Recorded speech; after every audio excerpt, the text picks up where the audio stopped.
Olá, meu amigo, meu irmão em Cristo, Cumprimento a todos com a paz de nosso Senhor e Salvador Jesus Cristo. Começa agora mais um programa, Escola Bíblica, transmitido aqui pela TV ADNP. É com enorme alegria, satisfação, tê-lo sempre conosco, acompanhando a nossa programação. Hoje estamos diante da quinta aula deste último trimestre de 2013, cujo tema é o cuidado com aquilo que falamos. Então é uma aula também bem prática, E o texto áureo desta aula, registrado em Provérbios capítulo 16, versículo 24, diz que favo de mel são as palavras suaves. Olha só, doces para a alma e saúde para os ossos. Então, abrimos a aula de hoje perguntando: para que temos usado a nossa língua? Para que temos usado a nossa língua? Qual o propósito, qual a finalidade das palavras que saem da nossa boca? Essas palavras têm abençoado ou essas palavras têm amaldiçoado o nosso irmão? Certo pensador diz que há três coisas no mundo, na vida, que não voltam atrás. Então são elas a flecha atirada, depois de atirada não tem como retornar. A palavra também pronunciada, depois de pronunciada não tem como voltar atrás, e também a oportunidade perdida. Então, com base nesse pensamento, com base nas Escrituras, com base na lição de hoje, é que o propósito desta aula, então, é nos advertir quanto àquilo que falamos. Então temos que vigiar para não sermos, primeiramente, mal interpretados, pois se falamos e não concluímos a nossa fala, somos mal interpretados. Também temos que vigiar para que ninguém venha colocar a palavra na nossa boca. E também não podemos que outros dizem aquilo que nós não dissemos. Então, o objetivo da aula é conhecer as consequências das palavras. O objetivo é explicar os símbolos que Salomão e também Tiago utilizaram. E o objetivo ainda é quanto ao cuidado com o bom uso da língua. Então queremos discorrer um pouco sobre aquilo que o escritor desta revista expôs, e vamos então fazer uma síntese para a aula, sobre essa aula então de número 5. O poder das palavras. Então, quando olhamos para o poder das palavras, logo nós observamos que está conectado a consequências. O apóstolo Tiago, ele escreveu que mais nenhum homem, olha só, nenhum homem pode domar a língua. E ele ainda fala que é um mal que não se pode refrear e está cheia de peçonha mortal. Registrado lá em Tiago, no capítulo 3 e o versículo de número 8. Então a língua, seja ela intencionalmente ou não, pode facilmente matar. Eu achei interessante as palavras do pastor Ronildo Miguel Soares, da Igreja Presbiteriana, lá no Espírito Santo. Diz que quem faz o mau uso da língua sempre sentirá alguma coisa. Então poderá sentir remorso, poderá sentir tristeza ou poderá sentir algum outro tipo de sentimento. Isso, segundo ele, pode variar de acordo com os seus valores, pode variar de acordo com os princípios religiosos que aquela pessoa tem e pode também variar de acordo com a cultura e a idade. Então é necessário que nós venhamos medir as palavras, pois elas podem matar, elas também podem vivificar. Primeiramente nessa questão das palavras que matam. Provérbios capítulo 13, versículo 3, diz que a pessoa que consegue guardar a sua boca preserva a própria vida. Olha só que interessante, palavra do sábio Salomão. Então a pessoa que consegue guardar a sua própria boca preserva a própria vida. Ou seja, todavia quem fala sem refletir acaba se arruinando. Então podemos dizer que as palavras, matam quando causam constrangimento. Então quando as palavras causam constrangimento em alguém, essas palavras podem matar. Pois essa pessoa que ouve, ela quer se esconder, e ela quer desaparecer, e ela prefere que essas palavras nunca tivessem sido faladas. As palavras podem matar quando elas ofendem, as palavras podem matar quando elas promovem discórdia, as palavras podem matar quando proferem calúnias, quando iludem, quando expressam mentiras, e assim a lista é bem grande. Então, se fôssemos pegar aqui para trazer para os amados irmãos, falando sobre as palavras que matam, a lista é muito extensa. Mas eu creio que esse já pode ser o norte, para que você venha fazer uma pesquisa mais aprofundada.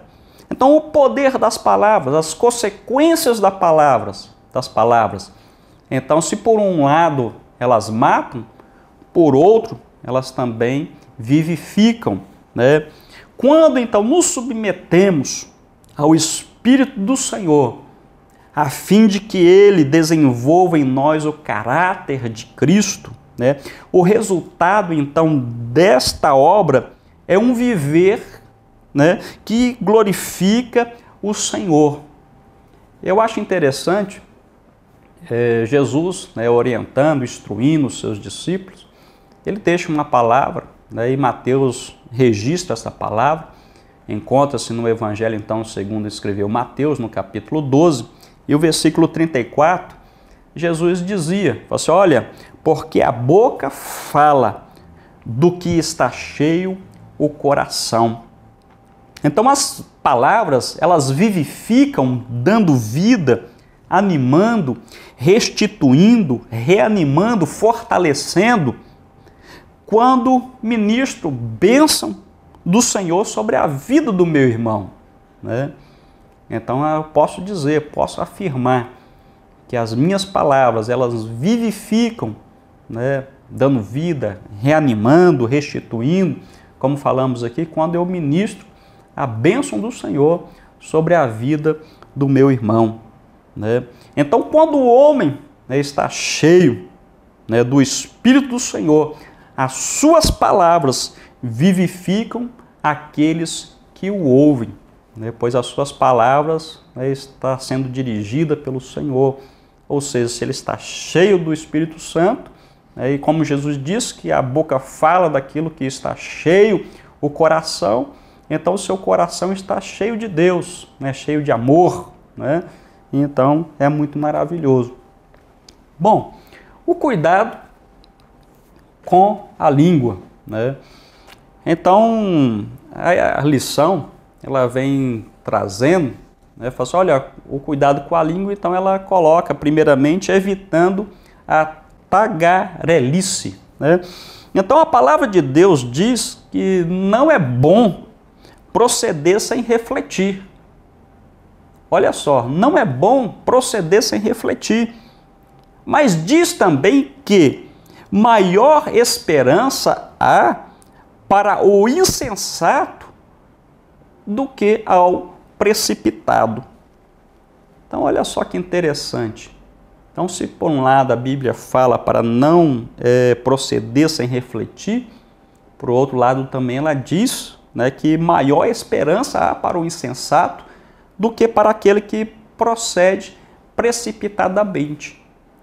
Olha só, então é interessante sempre refletirmos antes, né? Então, em Provérbios, no capítulo 6, né, o versículo 16 ao versículo 19, esse texto vai falar de 6 coisas que Deus, então, aborrece, e a 7ª, a sua alma abomina. Então, olhando nesta relação, né, de requisitos que está ali, né, então tem 6 coisas ali que Deus, né, aborrece, e a 7ª, então, ele abomina. Então, quando olhamos para a leitura bíblica em classe, né, esse texto está na leitura, né, na nossa revista. E a 7ª coisa, então, que Deus ele abomina é aquele que semeia contenda entre os irmãos, né? Então, essa aqui aparece como o pior de todos, né, os outros anteriores. Então, tagarela é uma pessoa que fala irrefletida e impensadamente. Olha só, ele fala sem refletir e fala também impensadamente, quer dizer, não reflete, não pensa. Em outras palavras, é um informante, né? Um leva e traz, ouve, daí não aguenta se conter e passa para frente. Pode dizer também que é um revelador de segredos, um novidadeiro, aquele que caça segredos, seja verdadeiros ou falsos, para irradiá-los.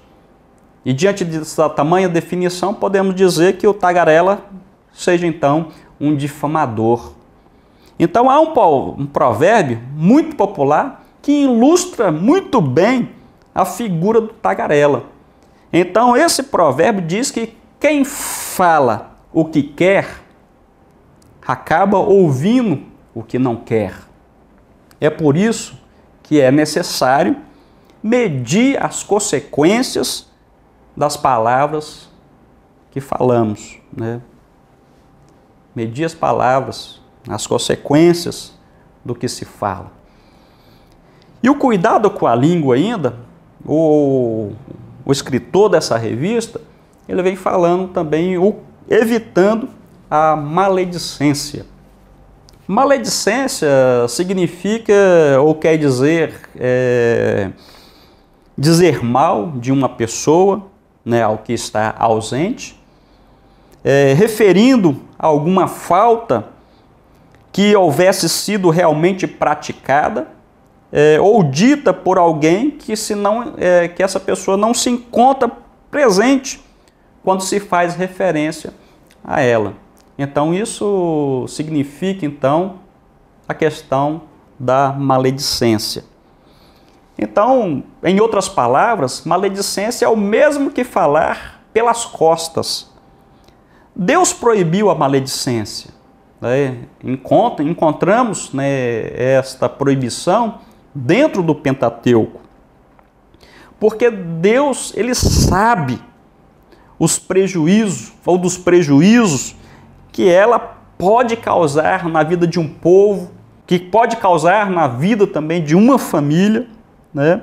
Então é bom lembrar que quando o nosso Senhor interpreta então a lei, introduz um novo conceito, a não matarás. Podemos trazer morte, né? Olha só, ao nosso próximo, apenas com o mau uso da nossa língua. Então, tomemos cuidado, pois a maledicência ela mata, né? Agora a lição também ela traz, né, sobre o bom uso da língua. Isso é importante, né? Então vamos deixar, falamos muitas coisas, eu creio que ruins, mas que serve para nos advertir, né? Que serve para que nós venhamos tomar cuidado, né? O bom uso da língua.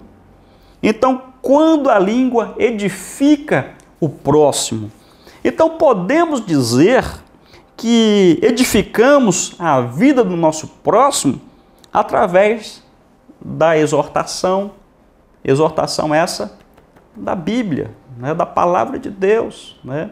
Pois a palavra do Senhor ela edifica, ela exorta e ela também consola.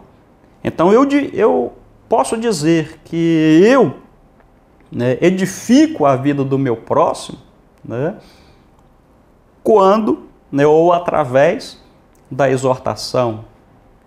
Não aquela exortação para matar, não, mas aquela exortação para caminharmos juntos, né? Nós edificamos, né, o nosso próximo através dos elogios sinceros, né? Nós edificamos a vida do nosso próximo através dos bons conselhos. Embora há pessoas que sejam resistentes a conselhos, né? Diz até que conselho, se fosse bom, ninguém dava, era vendido, né? Mas a Bíblia está cheia, repleta, recheada de bons conselhos. E nós sempre acatamos o que as Escrituras nos diz. Ela está sempre nos falando para que nós não venhamos a pecar contra o próximo, a pecar contra o Senhor, a entristecer o seu Santo Espírito, né?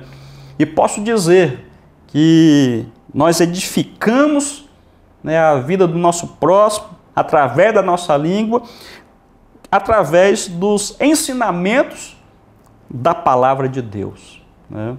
Então, a palavra do Senhor, esses ensinamentos, ela faz com que a vida nossa e a vida daqueles que nos ouvem sejam edificados para a honra e para a glória do nosso Senhor.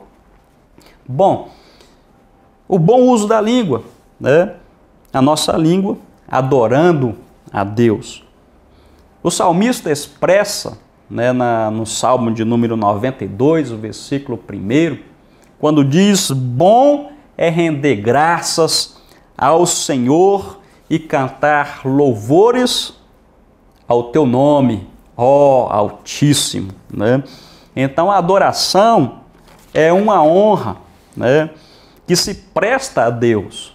Olha só, né?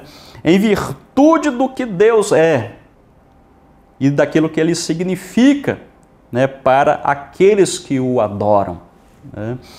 Então adoramos a Deus através da nossa gratidão.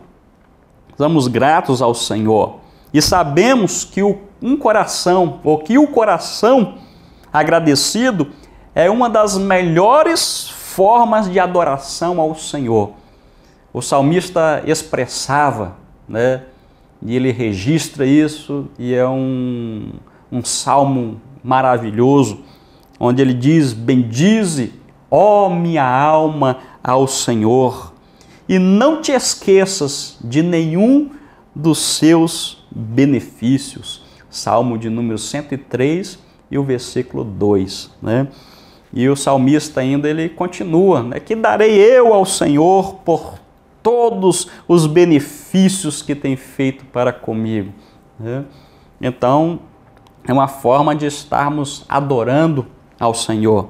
Então, devemos expressar nossa gratidão ao Senhor, oferecendo-lhe sacrifícios espirituais, os quais constituem, né, de louvores ao seu nome e de demonstração de amor aos nossos irmãos e aos necessitados, pois é desse tipo de sacrifício que Deus se agrada, segundo escreveu o apóstolo que escreveu o livro de Hebreus, no capítulo 13, o versículo 16. Né? E fechando então esta aula, a lição ainda traz Salomão e Tiago, o quarto capítulo, falando sobre Salomão e Tiago. Então, ele traz primeiramente uma palavra para os alunos, ou uma palavra ao aluno, né? Então, a lição ela vem falando, né, do filho, o filho como figura do aluno. E Provérbios, no capítulo 1, versículo 8, está escrito que os filhos devem considerar as instruções dos seus pais. Então, no contexto cristão, quando falamos dentro do âmbito cristão, entendemos que os pais estão munidos de conhecimento da vontade de Deus para si próprio e também para os seus filhos, né? Então, Paulo, ecoado, né, o ensinamento do sábio Salomão, disse: ó filhos, obedecei a vossos pais no Senhor, pois isto é justo. Registrado em Efésios, no capítulo 6 e o versículo 1. Então é por meio, é através da obediência à vontade de Deus, ensinada pelos pais, que os filhos então podem alcançar uma vida justa. E como filhos, olha só, não podemos apenas ouvir a palavra de Deus, mas devemos praticá-la. A nossa obediência precisa ser visualizada através das nossas ações, né? Olha só, isso eu coloquei aqui no nosso esboço, e achei interessante, e quero que você guarde isso.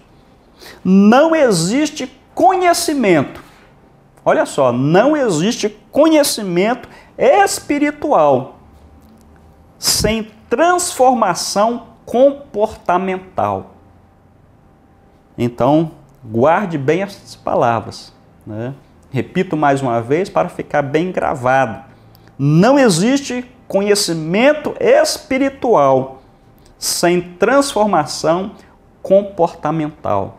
Se meu comportamento não condiz com aquilo que eu prego, não condiz, né, com as instruções que recebo da palavra do Senhor, então não existe nenhum conhecimento espiritual.